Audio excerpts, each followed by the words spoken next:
안녕하십니까. 네. 연휴는 잘 쉬셨나요?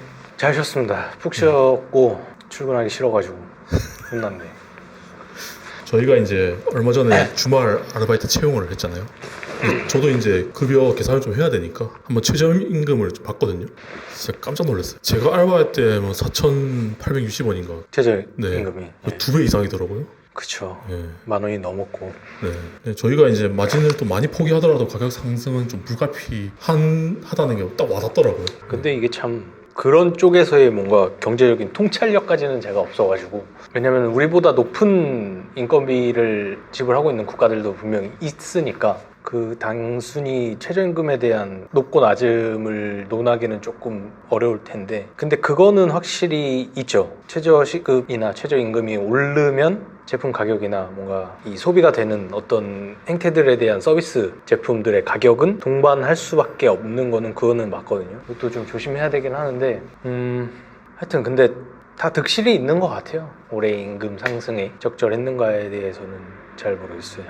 모든 건 다 사람의 손을 거치니까, 하다못해 뭐 우리로 치면은 지퍼도 결국 사람이 만드는 거니까, 이 사람이 인건비가 올라가면 당연히 그 지퍼 값이 올라가고, 우리 같은 경우에는 모든 부자재가 올라가니까, 그리고 만드시는 분의 비용도 올라가니까 상승이 될 수밖에 없고, 제가 알기로는 지금 일본 내에서 그 인건비 상승 폭이 되게 큰 걸로 알고 있어요. 그래서 아마 유통업체에 따라 당연히 가격 측정이 상이하겠지만 일본 브랜드들 가격 상승이 좀 무섭게 올라갈 거예요. 하여튼 뭐 근데 그건 우리도 불가피하죠. 어쩔 수 없는 거고. 정말 진짜 아이러니한 상황인 것 같아요. 물건은 계속 비싸지고. 근데 최저임금이 오른다고 해서 뭐 당연히 뭐 일용직 노동자들이나 뭐 이거에 영향을 많이 받는 사람들은 당연히 좀 뭔가 긍정적인 입장이겠지만, 어쨌든 그 어떤 단계를 넘어선 애매한 그 급여라고 표현을 할게요. 그런 분들에게는 반갑지만은 않은 현상인 것 같아요. 오르는 어떤 금액들에 비해 나의 급여는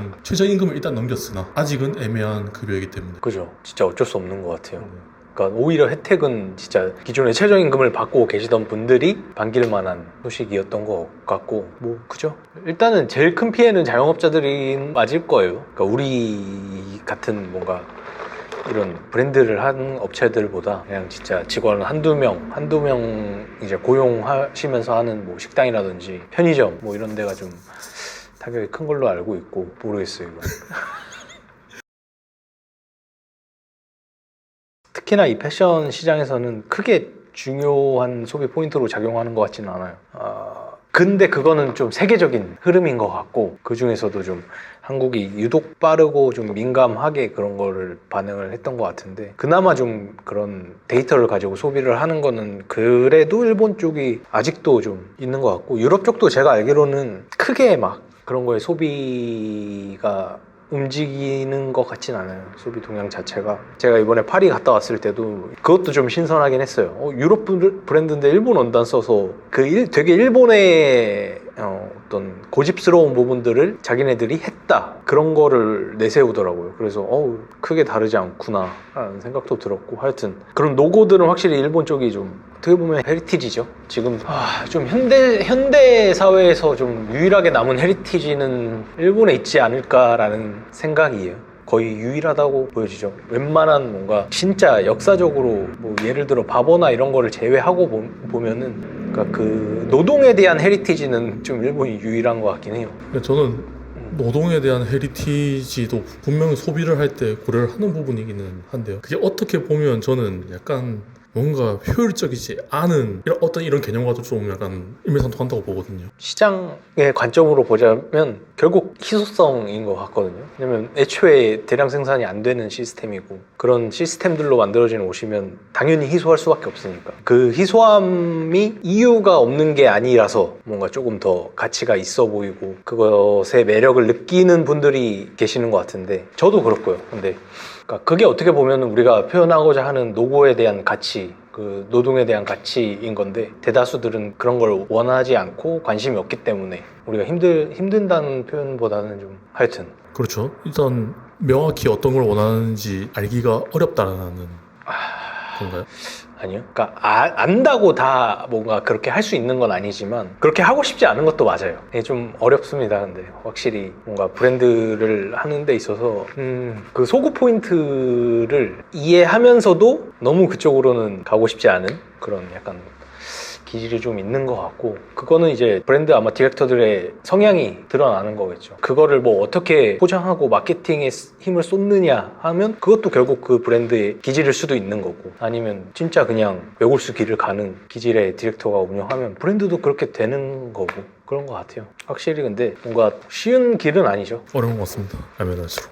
근데 이제 말씀 나누다 보니까요, 저희 키링이 진짜 정말 자재 조달부터 생산 출고까지 내부적으로 비효율적으로 생산되는 제품 중에 하나잖아요. 그러니까 앞에서 약간 말씀 나눈 부분을 몸소 느끼고 있는 제품이라고 저는 생각을 해요. 처음에 기획할 때부터 작년에 우리가 처음 선보였는데 포인트는 그거였어요. 이 고생과 이 노력을 전달해야 된다. 그건 이제 그때 당시에 이제 컨텐츠를 맡았던 그 직원에게 떨어진 미션이었고, 근데 저는 그게 잘 전달이 돼서 우리가 성공적인 뭔가 그 판매로 이루어졌다고 생각을 하는데, 키링 제작을 거의 뭐 처음부터 끝까지 해봤는데 합당한 가격이라고 생각해요. 노고에 대해서 말씀하셨는데, 근데 저도 비슷한 생각을 충분히 갖고 있었고, 근데 이게 저희의 노고가 사실 많이 들어갔다고 해서 비싸다 뭐 그렇게 단정 지는 건 아닌데, 그렇게 솔직히 하지 않으면은 저는 그런 퀄리티의 제품이 나오기 어렵다고 생각이 들어서, 맞아요. 그래서 그렇게 할 수밖에 없었고, 저희도. 그럼 적절한가? 그 83,000원이라는 가격이. 저는 근데 제가 직접 제작을 하고 봤을 때는 적절하지 않나, 그런 어떤 제품에 대한. 더 비싸야 될 것 같은데. 그러니까 물론 우리가 하는 일에 대한 가치는 되게 낮죠. 왜냐면 우리는 프로가 아니니까, 그 영역에 있어서 뭐 우리가 세공을 한 것도 아니고 사실 우리는 편집만 한 거잖아요. 세계 각국의 부자재들을 모아서 결국 그냥 그 가치를 보는 거는 뭐 결국 소비자의 판단이죠. 근데 단순히 그 뭔가 메이킹이나 제품 자체의 퀄리티를 떠나서 우리가 들이는 시간과 노력의 관점으로만 딱 봤을 때 저는 조금 더 왜냐면은 작년 할 때보다 더 힘든 것 같아요 올해. 제가 나이가 든 것도 있지만. 저도 이게 사실 그 전 뭐 직장이 사실 하버티라고 해요 그냥. 그 브랜드에 있어 본 적이 없어서 뭔가 전반적인 이런 시스템을 아직 잘 모르는 그런, 물론 조금 더 비싸게 해도 되는데, 근데 소비자의 측면으로 그죠. 네, 생각을 했을 때는 저는 그게 객관화의 시작이라고 봐요. 그 관점은 놓치면 안 돼요. 네, 소비자의 입장에서의. 그래서 저의 노고 몇 시간이 들었나, 물론 이것도 생각을 해야 되는데 아직까지는 그냥 그 제품을 딱 봤을 때만 그죠. 그거에만 전 중점적으로 판별을 하는 것 같습니다.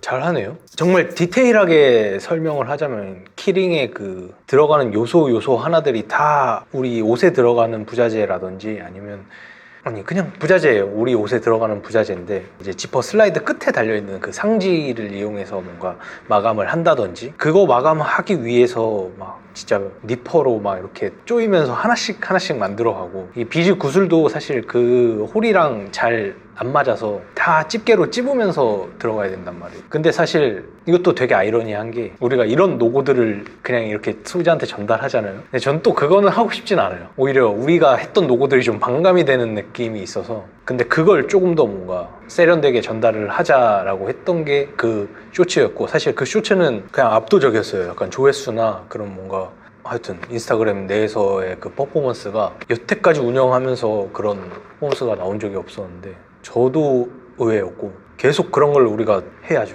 모든 게 적절했던 것 같아요. 그러니까 애초에 쇼츠로 기획한 영상이었고, 근데 그 안에 들어간 콘텐츠도 적절했고, 그래서 좀 반응이 괜찮았던 거 아닌가. 어쨌든 키링 하나 만드는 데는 정말 많은 노고가 들어가고, 사실 할 때마다 아이 그만해야지, 이번 것만 하고 그만해야지 하는데, 반응이 좋아서 이게 좀 계속 하게 되는 그런 좀 문제가 있긴 한데. 그러니까 좀 요즘 사무실에서 망치 소리밖에 안 들립니다. 대장간인 줄 알았어요. 근데 이런 거를 보면은 또 적어도 우리를 소비해 주시는 고객분들은 그 노고를 좀 존중을 해 주시는 것 같긴 해요.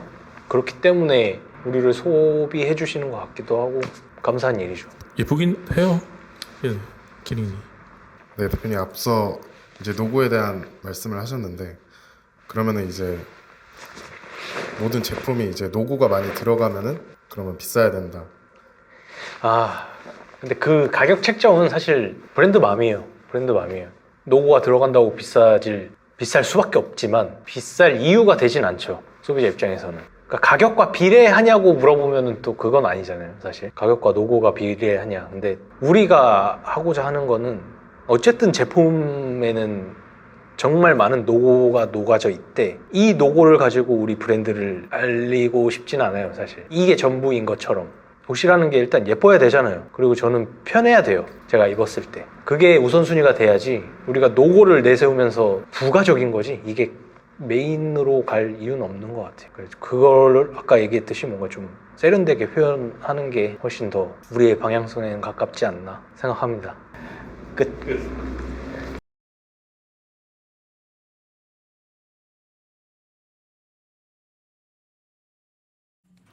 이 브랜드에서는 이제 로고만 계속 들어간다면 무조건적으로 가격을 올릴 그 핑계라고 해야 돼. 명분이 되는 거냐.